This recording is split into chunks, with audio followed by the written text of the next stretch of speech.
Hey, sports fans, your favorite program of the week, Athletics Chat. It's number 70. 70. 70. Can you believe that, Stuart? No. I'm just worried when we get a bit higher and you run out of fingers. I know. I'm going to have to take my shoes off, and that'll be really scary, because I don't have my abacus anymore. This is Stuart Weir. He's in Oxford, England, the intellectual capital of the world. Look at that library. Everybody has a library like that in their house, in their foyer. And, he's got his German and French books up there, and, probably a few others that I could, understand if it's some of the words in. But Stuart, it's great to see you. Yeah, good to be here.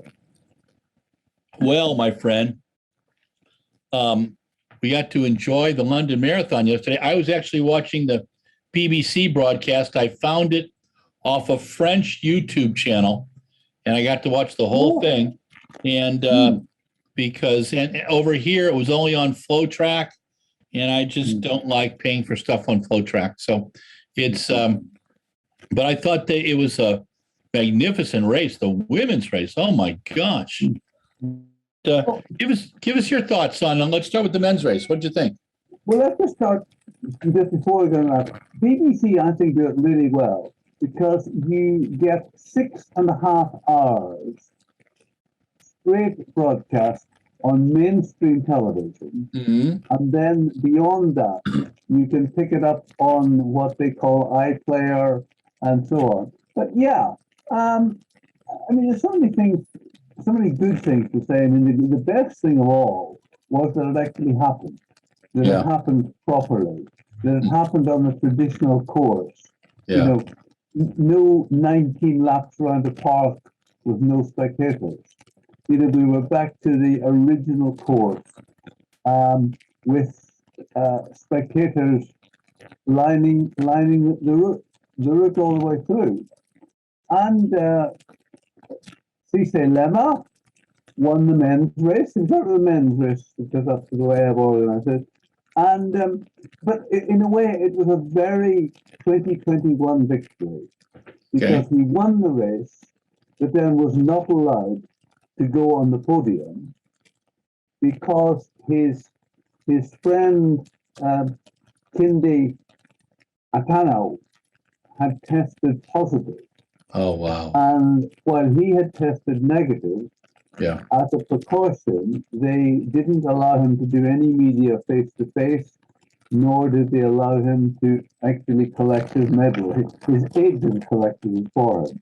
So Johnny. That in a way was just, Wow. That was just a reminder of the time in which we live. But it was a race. And I suppose some people's favorite was Kitata, but I gather he had a hamstring problem and only finished sixth. But a great race. And a bit of a silly thing was that Lemma got so excited that he started waving to the crowd over the last 100 meters and just missed the 2:04 barrier, which would actually have given him a bonus of $25,000. Wow. So that's the wave that cost 25 grand. Yeah. Well, he's a very generous man. He likes to wave at people. Yeah. But I want to tell you about the person who came seventh because he's a British doctor. And in fact, there were 4 men in the top 10. But I want to talk about Philip Sisselman. It was his 29th birthday, and he came 7th in a time of 2:12. Yeah. But the funny thing is, if you look at his record over the last 3 years, in 2019, he ran 10 1,500 meters, a few 3s, a few 5s, and 1 10. Okay. In 2020, he just did 3Ks and 5Ks. Yeah. Already this year, he was in the European indoors running a 3K. And only in August, September did he do 2 half marathons. And yet he goes out and finishes seventh. But you will love this. His training partners are Kipchoge and Haile. Wow. Well, not exactly. He has 2 dogs, which he has named Kipchoge, who is a 3-year-old spaniel who regularly apparently runs 20 miles with him.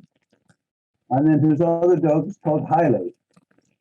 And he couldn't resist telling the press that sometimes after a run he feels dog tired.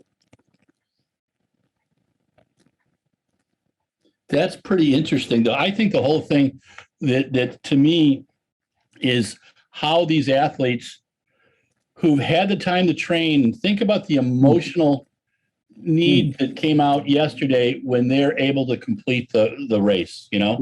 I just thought that was it's amazing. What do you? I'm going Just one more thing on Philip Sisman. He's actually a hospital doctor who has been working this year in the midst of the COVID crisis. Wow. And I mean, he said the only thing he was anxious about was catching COVID himself, which would interfere with his training. But I mean, just a phenomenal human story about somebody who is a part-time athlete, part-time doctor, and he runs that kind of time. Well done. Sorry, yes, go on. Oh no, I mean he shows where the speed stuff is. He's obviously doing the miles. He hasn't really over raced, and well, yeah, I was impressed. I mean, Mara Yamachi was talking about him, and I was just, hey, I'm very impressed with her kind of media savvy when she does the races. She's she's pretty low key. She really gives good information. I enjoy her and Paula immensely. Steve Cram's always good, but Mara's kind of a nice addition to the group they have there. And then they have your BBC main person, Gabby, and I don't know her last name. And she was doing more of the personal stories in the first hour and a half, which I thought they did a nice job on. And that's why they get such a huge audience. I mean, that's what's blowing my mind, Stuart. Did you hear that Hugh Brazier announced that they're talking to other TV groups about, and there's no way that anybody's going to give them 6.5 hours. But I think it's gotten to the place where BBC's cut back so much on track and field. I think that these guys are going, you know what? If you're not going to put the effort into it, why should we give you our opportunity? Yeah, just going back to what I totally agree. Just going back to what you said, I mean, Mara, someone I like a lot. She's actually from Oxford. And so I have actually followed her career quite closely. I mean, she was 6th in Beijing Marathon, 2008 Olympics. And at her best, she was second in the London Marathon. The reason her name is Iwuchi is because her husband is Japanese. Yep. And she's probably the only elite marathon runner who's ever been Margaret Thatcher's Japanese interpreter. Wow. On a visit to Japan. So there's a piece of trivia for you. And I did not know that. Thank you. No, what I liked about her too, what was really interesting was she was expressing her nervousness as Charlotte Purdue was cranking over those last few miles. I mean, she looked fantastic. I mean, that was just and I know you're going to have a little bit for her down the road. What did you think of the women's race? Yeah. I mean, apparently it was a record to have 5 women going under 2:19. Jabkowski, just was really. I think it was quite obvious he was going to win it. Yeah. We had the usual Kenya, Ethiopia battle, and Bridget Goskai only managed to become 4th. But yeah, I thought that was a great race, and I mean, we were really thrilled to see Charlotte Purdue coming 10th. And of course, we've talked about her before because she very controversially did not get selected for Tokyo, even though she, on paper, had a better time than perhaps some of those who were selected. And also, I mean, she has made allegations about the selection procedure, saying that actually misinformation was given. She was told she didn't have to run the trials. On the day of the selection meeting, she ran 90 minutes, but yet allegedly the reason given for not selecting her was her fitness. And I mean, she felt she had followed all the instructions, had been in touch, and that misinformation had been given. And I mean, she was somewhere between gracious but just making the point. Yeah, no, Afterwards. Yeah, I don't think she pushed it.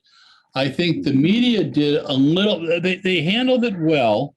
They could have overdone it and just said, "Hey, selectors, you really screw up," and they haven't. You go back to Wendy Sly and Seb Coe. I mean, Wendy wasn't selected after her Olympic medal, I believe, for an event in Seoul, and then I think Seb also got they didn't select him, and that was after 4 Olympic medals. So, I would have been fascinated to hear that rationalization, but that stuff happens. So it's just and it's a different part of the process.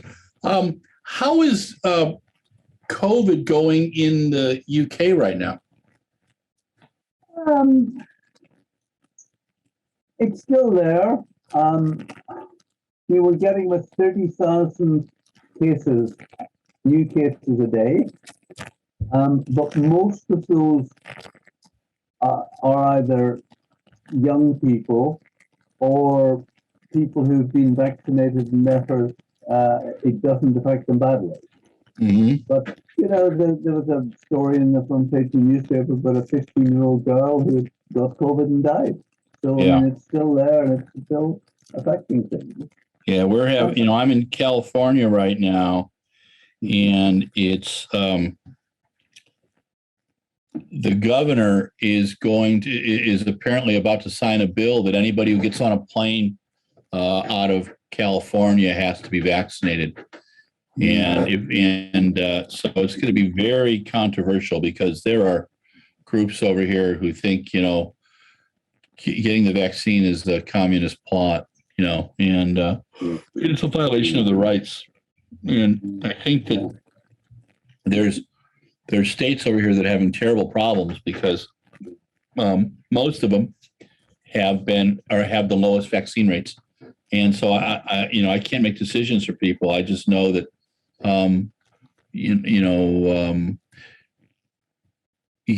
people have got to take care of themselves and their families, and they got to stay safe. So that's all we ask. Now, did people have to show a vaccination card to get into the marathon? I believe they have to be tested. Okay. But I don't actually know the answer to that. Could we just go back to Charlie Purdue for a moment? Because there are 2 or 3 things I'd like to mention about that. Okay. You mentioned Mara. Well, the 1, 2, 3 in the British marathon records is 1 Paula Radcliffe, 2 Mara Lumuzzi, and 3 Charlie Purdue. And at one stage, it looked as if Purdue would actually take Mara, but Mara very graciously tweeted, "Well done, you'll get me next time." But good.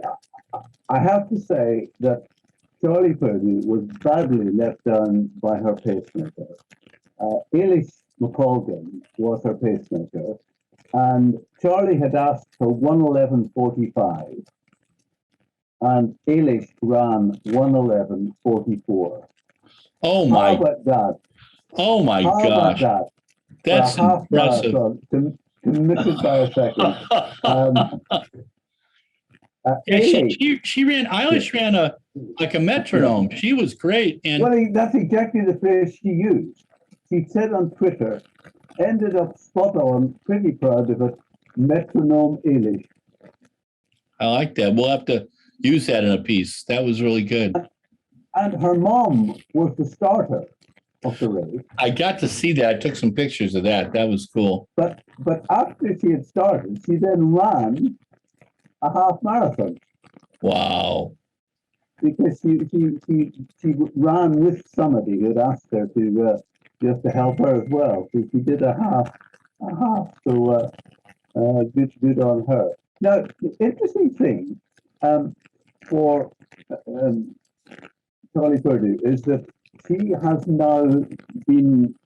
now got selection for the World Championships if she wants it. Oh, But great. the question is, because there's a Commonwealth and a European Championship, Yeah. there is the question, do I go to the World Championship where I could probably get a top 10 finish, it's probably not a medal, Yeah. or do I go to the Commonwealth or European where I may well get a medal? And actually, Charlie said, I talked to Mara about this, and Mara said, the one thing I regret about my career is that I never won a medal. So it's an interesting issue for her to decide what she wants to do. And something else which is really important I'd like to mention, that earlier this week in Britain, a serving police officer was jailed for life for pretending to arrest a young woman, but actually kidnapping her, raping her, and murdering her. And Charlie Purdue took the opportunity to comment on issues of women's safety, saying that, my parents always told me not to run alone in the evening. And I kept that up. The only times I've ever run in an evening, my coach has come out in the car and followed me. Wow. And she just made this point about how difficult it is for women, who want to run in the evenings, but it just isn't safe. Yeah. And good on her for highlighting, a moral issue like that. No. I mean, I got to meet her in Frankfurt in, 19, I believe it was, and just really enjoyed our conversation. She's a very nice person, and it's good on her for the performances she's getting right now. I think it's pretty cool. And we just wind up with the wheelchairs. So we had a Swiss victory with Marcel Hug and Manuela Schar winning the two races. David Weir actually outsprinted Brent Lakatos to take third place. David said that he'd be very tempted to call it a day. I'm not quite sure whether he means for the season or for forever. Yeah. After Tokyo, but he said, I just couldn't resist the chance of doing London again, because he's done London Marathon 22 times. That was pretty amazing. And interesting to see that Shar was 5 minutes ahead of Tatiana McFadden. Interesting how that rivalry is now turned into Shar is just the dominant person at the moment. That's mind-boggling to me, And of course, the nature of wheelchair racing is that some of those were in Berlin last week, and some of them will be doing some of the American ones as well. The great thing about London, as well as all the elite stuff, was of course that it was a mass event again. Yeah. 35,871 people finishing. Wow. And as well as that, there were over 22,000 who ran a virtual London marathon. Well, that's a really good number. I was curious. You have to register for it and do it by midnight. Finish it by midnight yesterday for it to count. And that meant that the 41st London Marathon was the biggest ever marathon in terms of number of people finishing. And, I was sitting at home because I just decided this year I didn't want to go and fight through crowds in London. Mhm. And, I was following the elite races, but I was also following my son and a friend. My son running his first marathon, Oh, and a nice. friend running about her fifth. And, for them, it was very much, they're as much part of the day in some ways as the elite. Mhm. And great to track them going through in very respectable times. Did you follow your son on the London Marathon app? I was using it on the media thing, which was good. Yeah, I mean he wanted to do under 4 hours, and for the first 30K he was on 3:40K. But then I haven't managed to speak to him in detail since it. But over the last 12K, he sort of was losing about a minute uh, per kilometer, and so he finished on 3:51. But I mean, it's great. And I was also in touch with his wife, who was there trying to see him, so I was able to give her his exact times, splits, and so she could work out what time she would catch up with him. But yeah, so I mean, it's for people to be part of the event, and to finish, and just see some of the elite runners. It's probably unique because I can't think of another sport where you can actually be on the course at the same time as the best in the world. No, I think that, last year when we watched just the elite race, Stuart, it was kind of sad. I mean, I enjoyed watching it, but one of the things that I love about the BBC broadcasting about London is you see everybody. I used to love to be in the press room and watch the little tweets come across the screen, and it's so nice to see an actual event happening. I'm fascinated that the virtual numbers were 22,000. That's pretty darn good. I would have thought it might have been a little bit more, but that's fantastic, And there are pictures up on Twitter of people just, doing their own race and then breaking the tape. And I got a kick out of it too. Yeah. It's kind of fun stuff. So how would you rate the success of the London Marathon? Oh, I think it was an outstanding success. I think that they found ways of doing it. My understanding is that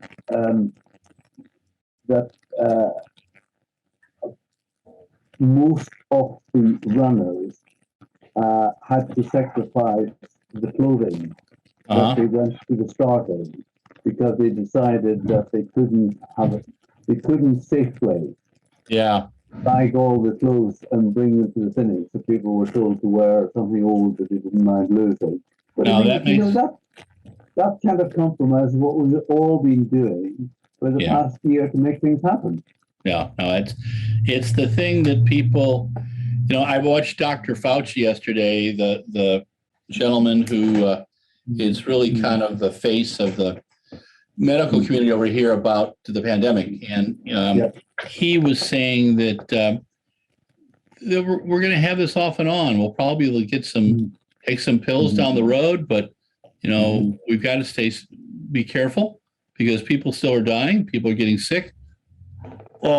I'm fascinated with, 8 major marathons in 57 days. I'm not sure it's good for the sport, but I celebrate that people are able to run. I think it's the signs that you're not seeing are that how many of the footwear companies are no longer supporting expos because how do they do it? And a lot of the races are having virtual expos. Yeah, I mean, I think that if you're looking for a negative, one of the negatives of London was that the timing meant that quite a lot of athletes were not in it this year who would normally be. Yeah. Like the people who had done the Olympics, it was quite short turnaround. And, you know, of the, I think I'm right in saying that none of the British runners who were in Tokyo ran the London Marathon, which normally they would do because it would be April to August. Yeah. But because it's just August to September, it was quite a turnaround. And also, you know, some people simply wanted to end the season after the Olympics and start preparing for next year. So that would be the only thing. But you know, we had good quality races and exciting finishes, and so it's a pretty minor complaint. Yeah. It's and what do you think about London's already announced that they're not going to have their traditional April time next year. They're going to wait till the fall. What is that about? Yeah, well, I just think they said I heard Hugh Rasher talking about that, and he said people want to know so they can start their preparation, and we know we can do it in October. Whether you know, I think it's just a precaution. They say that in 23 it will be back to April. That makes sense. They're just going to do it one more year in the fall. Mm-hmm. You know, just as because it just gives longer time for COVID to be under control, I suppose. For British athletes next year, they've got the World Champs, then they have the Commonwealth Games, then they have the European Champs. It's going to be very busy next year for elites. And, you know, you might be able to double or triple or do something in each one of the meets if you're a 400-meter relay person or a short relay person, but it will be a challenge. Yeah, I mean, I was talking to Elliot Giles, who says, you know, I think we can run more than we think we can, and he is going to do all three. Jake Whiteman said to me, I am planning to do all three, but I'll probably switch events. I may do a 15, 8, 15, something like that. But it's a difficult one because people don't want to miss the World Championship. Yeah. But equally, there's a lot more medal opportunities for a lot of athletes in the Commonwealth or the European, going back to Charlie Purdue's point, you know, do you want to finish your career with medals? It is a tricky one. The other thing, of course, the Commonwealth, certainly there's no money in it, and I don't think there is in the European either. Mm-hmm. So depending on your state of finance, if you have to decide between the Commonwealth Games, where you don't get paid, and Diamond Leagues and Continental, where you do get paid, you know, that's another factor. Yeah, no, I think that, you know, I've heard some of the short distance and the field event folks saying that they're going to try to do 2, they're going to try to do 3. The relay people, I mean, Jody Williams talked to me about how she'd like to do relay in each one. But it's going to be a very long and draining season. You wonder how the Diamond League meets are going to go before and after. And then you wonder how, like, Bridget Koskai was 4th. She had just run the marathon in, let's see, she had just run the marathon in Tokyo. And then who was it? The gold medalist from Tokyo, I believe she's running New York now or Chicago. You know, so it's just we've got these. I did something on a thing called Clubhouse last week where I did a little rundown on each one of the majors, and it's pretty mind-blowing sometimes. all the things that go into it and how much luck there's involved as well. But like you said, a medal for someone to say Commonwealth medal, European Championship medal, and then that helps them build up to the next level. And so they've got to, there's people, you're going to have some athletes making some very tough decisions, and then go ahead.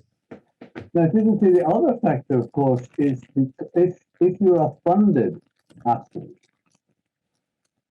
if you're funded by British Athletics, there may be an expectation on you to be doing the World Championship and the European. I mean, it's complicated because the Commonwealth you run for England or Scotland or Wales, not for Britain.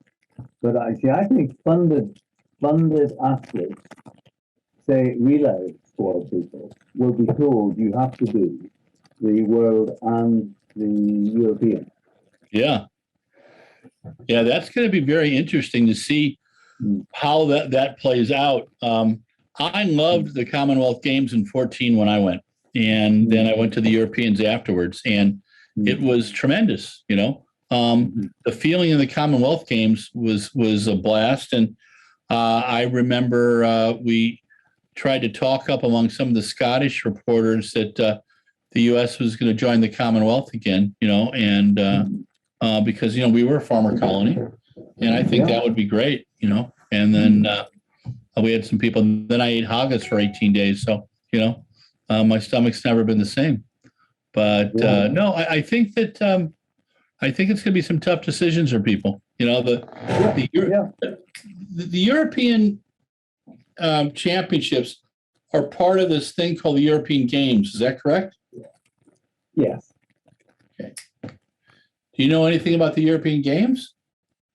Well, it's something which they introduced in 2018 by getting several sports to have their European Championships at the same time. It's almost like creating a mini Olympics. Like in Glasgow, 2018, the track and field was in Berlin. Yeah. But in Glasgow, you had rowing and swimming and gymnastics and something else. And so basically the idea is that if you are there as a spectator, you can go to rowing in the morning, gymnastics in the afternoon, and the swimming in the evening. And it makes it all seem more important. Yeah. But I haven't looked where things are this time, but certainly, I did a thing for Al Jazeera where they asked me, how is it different for you in Berlin to be part of this greater European championships? And I had to say that I don't think anybody in Berlin was aware of it. Because basically it was just the track and field that was in Berlin, and people had come to the track and field. I don't think anyone was taking much interest in the rowing or the gymnastics. So I think that is the weakness in it. It probably helps, dare I call them, the minority sports a bit. Sure. But I think the European Track and Field Championship stands alone. Next weekend, we have two major marathons in the U.S. We have the Chicago Marathon, Bank of America Chicago on Sunday. We have the BAA Boston on Monday. Traditionally, Chicago is at this time, and it's a glorious race for first-time marathoners. It's flat course. It's relatively cool. There's been some years when it's been terribly hot, but it's a good place for you to qualify for Boston. But the madness of it this time is the race will be full. There'll be about 45,000. There'll be some top athletes, including on the U.S. side, Sarah Hall and Galen Rupp. There'll be several athletes much faster than both. And then the next day, we go to lovely Boston. Des Linden will be there. And many of the top, Kenyan and Ethiopian athletes. And there'll be some very good Americans on both sides. But most importantly, it will be the qualifiers. And it's getting harder and harder to qualify for Boston. They do it by lottery, and just to get to where they're supposed to have a chance of doing it, it's so much luck. So it's very interesting to see, these two marathons in one weekend. And Chicago is relatively new. It's, in its 45th year. Our friends in Boston, this has been going on since 1890, I believe 5 or 6. And I think they missed 1 year during World War I, and they did it as a relay. But it's got so much tradition, and normally people do Chicago and do Boston. I'm curious how people made the decision between the two, Yeah. And Boston got into trouble because the 11th is, some people call it Christopher Columbus Day. Some people call it Indigenous People Day. And depending on which kind of political thing you're on. But the Boston apologized for doing the marathon on Indigenous Peoples Day. They then recognized one of the top athletes who's competed in Boston in the 30s and 40s, and that person's heritage. But it's got to be terribly frustrating to move from your major time to the same time in the fall. I don't know how they're doing it. I salute them because I think there's a lot of work, obviously a lot of work to change a marathon to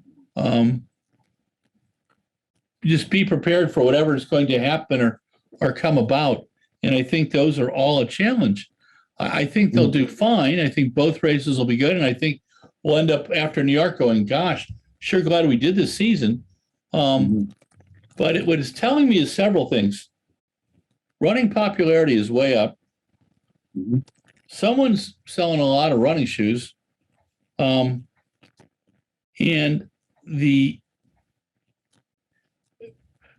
the challenge of these two races, but being put back to back, one day after the other, and both sell out, that's mind-boggling to me. It tells me that our numbers are just incredible, and that I like a fall marathon season, but I also like a spring marathon season. So how do they do it? How do they make it work so that we buy into it, on every level? And that's, I think, going to be the question, one of the questions.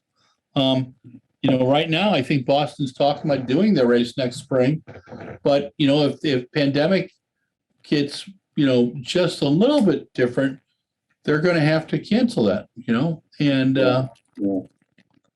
that's all I've got to really say on the subject.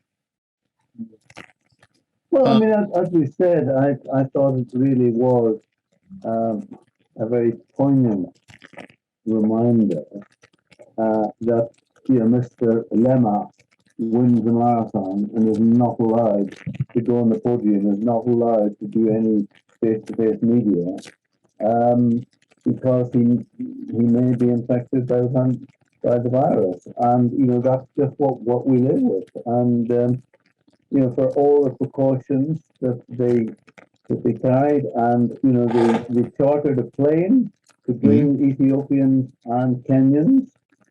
No one on the plane, as I understand it, but the marathon runners and whoever was accompanying them. But they still found that somebody tested positive. Yeah, and I thought they handled that well. I mean, there was an announcement about that, and they dealt with it. And Hugh and his team need to get a lot of credit for it. Yeah. And so we had the second big marathon weekend. We had Berlin last week, where it was pretty fast. We had London this week, 5 women under 219. Men were terribly close. And it was a very entertaining race on the men's side, even with Eliud Kipchoge not competing this year. And I think that I was worried that he was so big that people would kind of run away. Yeah. But I think they're staying around, and they really believe it. Well, Stuart, you've survived 40 minutes with me today. Thank you again, dear friend, on Athletics Chat 70. Have a great week. I look forward to speaking with you next week, and we'll talk about Chicago and in Boston, perhaps. Good. Okay. All right. Have a great week. Hope you get to play some golf. Yeah. Hey, sports fans, Larry Eater, Athletics Chat 70. It was all about the London Marathon today. And this is the epilogue. And we thought London was great. 5 women under 219, a very close men's race. And there's some great stories there. Charlotte Purdue, the British woman who finished 10th overall, number 3 Brit. She had a great race and a great story. Stuart has a story about his son who ran in the London Marathon yesterday as well. About 32,000 actual runners running the London Marathon on the traditional course, 22,500 virtually running all over the world, being part of London. Next weekend, we have Chicago and Boston. And the week after that, or a couple weeks after that, we have London. So it's going to get crazy, but you can rely on RunBlogRun and Athletics Chat to chat you to taking a nap or something, And again, this is Athletics Chat number 70. We have them all archived. You can check things out. We talk about the challenges in the world of athletics for the week. Stuart Weir's in England, the intellectual capital of the world. I am between Fort Atkinson, Wisconsin, the cheese capital of Wisconsin, or San Jose, California, now Silicon Valley. It used to be the garden of heavenly delights. All kinds of fruit and stuff here, but that's now turned into a parking lot, as Joni Mitchell would have said. But have a safe week. If you're indoors, wear a mask. Exercise, hydrate, tell someone you love them each day, and just be nice to people.